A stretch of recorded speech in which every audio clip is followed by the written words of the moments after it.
नमस्कार दोस्तों, मैं अलेक्जेंडर आपका एक बार फिर स्वागत करता हूं आपके अपनी म्यूजिकल चैनल में, जिसका नाम है क्लिक एट सिंगिंग स्टार्स, जो खास तौर पर Bollywood real golden era before 80s पर आधारित है।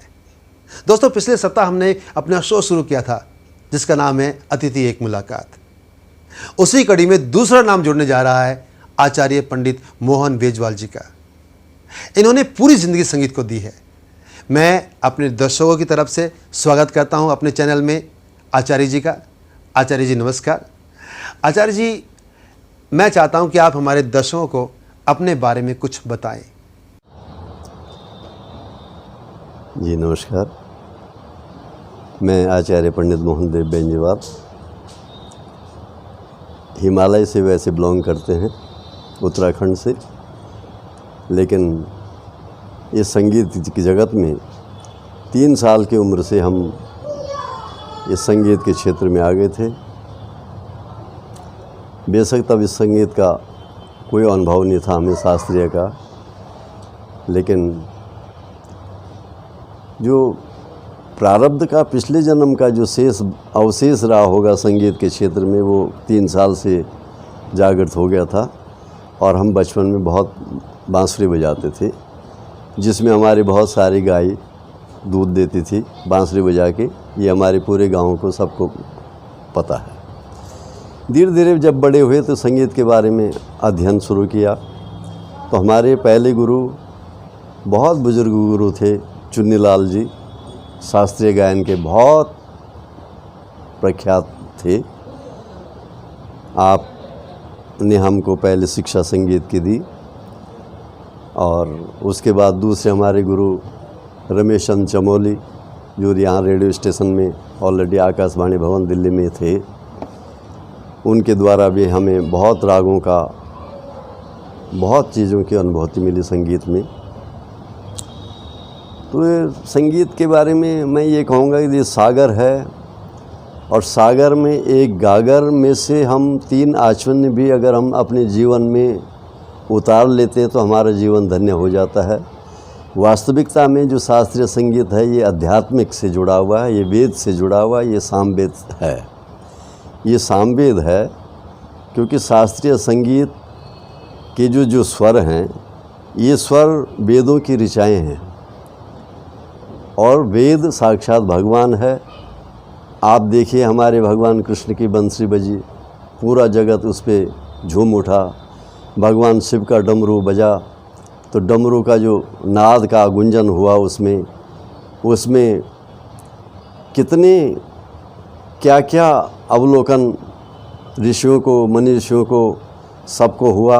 नारद जी की वीणा बजी। तो ये आदि अनादि काल से है, ये कि अनादि है, ये बहुत पुराना है, प्राचीन है, ओल्ड है, बट गोल्ड है। शास्त्रीय संगीत का जो वास्तविकता है, ये पुराने हमारे जो गुरु लोग थे, जो हमारे पुराने सिंगर थे, मन्ना डे साहब थे, मोहम्मद रफ़ी साहब थे, मुकेश थे, और हमारे बेगम अख्तर थी, बड़ी गुलाम अली थे, पंडित जसराज जी, पंडित भीमसेन जोशी, और हमारे पंडित हरिप्रसाद चौरसिया बांसुरी वादक हैं, राजेंद्र प्रसन्ना हैं, और हर्षवर्धन जी हैं। बहुत सारे अनगिनत नाम हैं, सविता जी हैं। कितनों ने इस संगीत के क्षेत्र में अपने आप को डुबो के, अपने आप का धन्य करके इस भवसागर से पार हो गए कई लोग। और इसी परंपरा पे हमारा जो इस संगीत के प्रति रुझान लगा है, हमें भी इससे यही अभिलाषा है कि हमें भी सरस्वती माँ इस भवसागर से पार करें। आचार्य जी, बॉलीवुड गोल्डन ईरा संगीत के बारे में आपकी क्या राय है? क्या आप समझते हैं कि ये हमेशा फॉरएवर है? देखो, वर्तमान में बॉलीवुड जो है, इसमें मुझे ये कहना है कि जो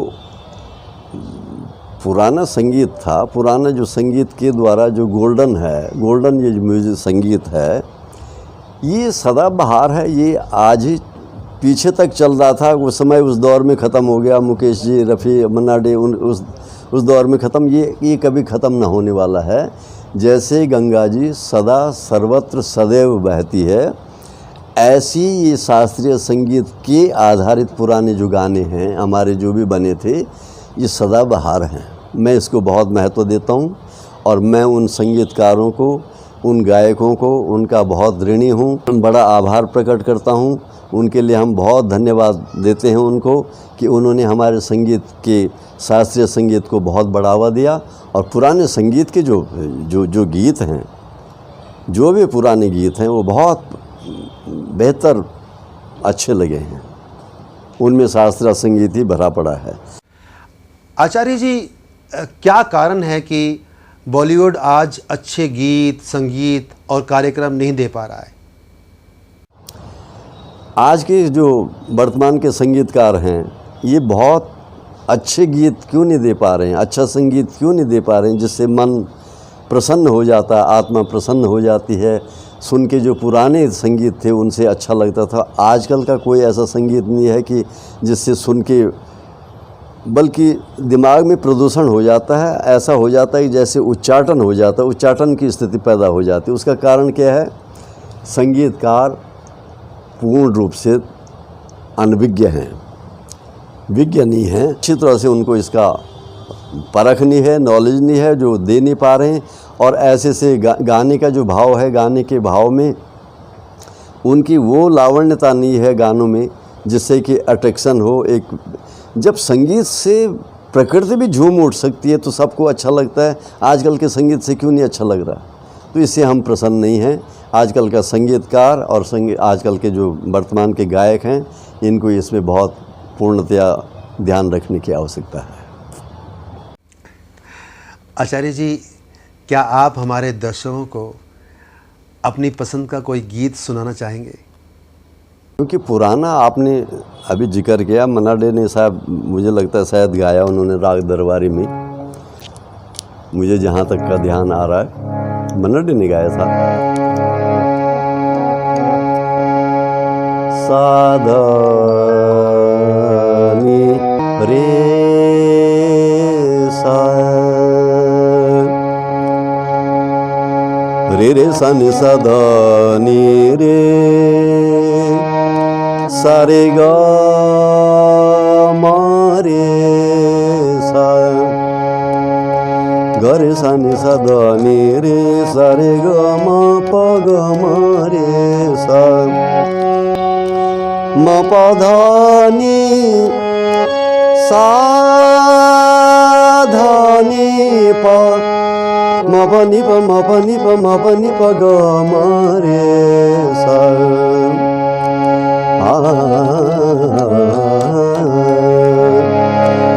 जनक जनक तोरे बाजे पायलिया, जनक जनक तोरे बाजे पायलिया, प्रीत के गीत सुनाए पायलिया, प्रीत के गीत सुनाए पायलिया, जनक जनक तोरे बाजे पायलिया।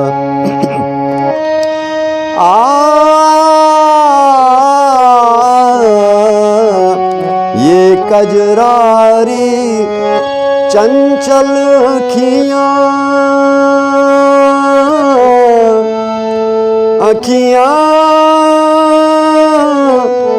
अखियाँ अखियाँ,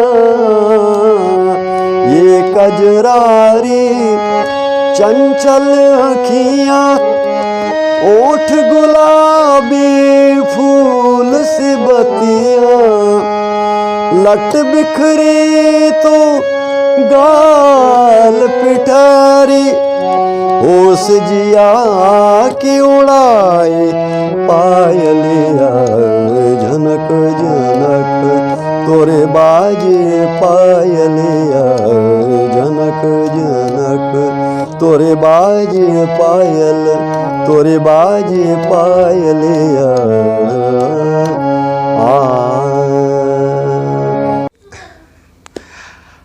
आचार्य जी, आज की जो नई पीढ़ी है, आप उसे संगीत के क्या टिप्स देना चाहेंगे? पीढ़ियों को, हमारे जो बच्चे हैं, युवा वर्ग है, स्कूल के छात्र छात्राएं हैं, कॉलेज के हैं, हम चाहेंगे कि शिक्षा नीति में भी थोड़े बदलाव हो और संगीत का इस पे कुछ किया जाए हमारे सरकार की तरफ से भी, शास्त्रीय संगीत को भी बढ़ावा मिले इसमें। और इसमें चाहिए कि आजकल के बच्चों को वेस्टर्न म्यूज़िक, पॉप म्यूज़िक की बजाय शास्त्रीय संगीत की तरफ, ऐसे घरानों की तरफ अग्रसर होना चाहिए, ऐसे गुरुओं के पास जाना चाहिए, उनसे सानिध्य, उनसे संगीत की शिक्षा दीक्षा लेनी चाहिए, जिससे कि हमारा संगीत का प्रचार प्रसार हो और वास्तविकता जो संगीत है इसका हमारा बरकरार बना रहे। क्योंकि वेस्टर्न म्यूज़िक और जो आजकल का जो संगीत चल रहा, रॉक एंड पॉप जो है, ये संगीत का थोड़ा, शास्त्रीय संगीत को थोड़ा, ये इसका कोई प्रभाव ज़्यादा नहीं अच्छा है। तो बच्चों को चाहिए कि शास्त्रीय संगीत की तरफ जाएं, अच्छे घरानों में, अच्छे गुरुओं के पास ये इसकी दीक्षा लें, रियाज करें, प्रैक्टिस जितनी रियाज होगा। इसके लिए पहले खान पान बहुत ज़रूरी है, क्योंकि आहार शुद्ध तो मन शुद्ध होगा, विचार शुद्ध होंगे, आपके हव आचरण शुद्ध होगा, और उनको सूर्यास्त से पूर्व 4 बजे 5 बजे उठना होगा। तो आजकल के बच्चों को हमारा ये सलाह है, ये राय है, परामर्श है कि इनको शास्त्रीय संगीत की दीक्षा ग्रहण करनी चाहिए, ऐसी गुरु परंपरा में, ऐसे घरानों में जाना चाहिए, जिससे कि संगीत को आगे प्रचार प्रसार का भी मौका मिले। और वेस्टर्न म्यूज़िक और जो आजकल का रॉक एंड पॉप का है, इससे थोड़ा वंचित रह के वास्तविकता में जाना चाहिए। पहनावा भी हमारा सही होना चाहिए, हर बच्चों का बड़ा प्रभाव पड़ता है। एक कोई अगर राग गा रहा है, कोई भी राग, क्योंकि हमारे रागों में सारी थेरेपी है, हर रोगों को निवारण भी है, हर रोगों को ख़त्म करने का भी सामर्थ्य है। हम परंपरा पे, ऋषियों की परंपरा पे हैं, तो हमारी जो शिष्य प्रणाली है, हम भी चाहते हैं कि हमारी शिष्य प्रणाली भी इस पे चले, क्योंकि ये हमारा स्वदेशी है और इसका बड़ा प्रभाव पड़ता है संगीत के स्वरों में, मानसिकता में इसका बहुत फर्क पड़ता है। तो आजकल के बच्चों को हमारी राय ये है कि उनको शास्त्रीय संगीत की तरफ अग्रसर होना चाहिए। नमस्कार। शुक्रिया आचार्य जी। आचार्य जी, आपने जो अपना कीमती वक्त हमारे दर्शकों के लिए निकाला, उसके लिए बहुत बहुत शुक्रिया। तो दोस्तों, ये थे आचार्य पंडित मोहन वेजवाल जी। आशा करता हूँ कि इस मुलाकात से आपको बहुत सी जानकारी हासिल हुई होगी। दोस्तों, मिलते हैं हमारे वीकेंड शो में, जिसका नाम है गीत मेरे मन के। अगर आप भी चाहते हैं कि इस शो का हिस्सा बने, तो भेजते रहिए अपने गाए हुए गानों की वीडियोस हमारे चैनल की ईमेल आईडी पे।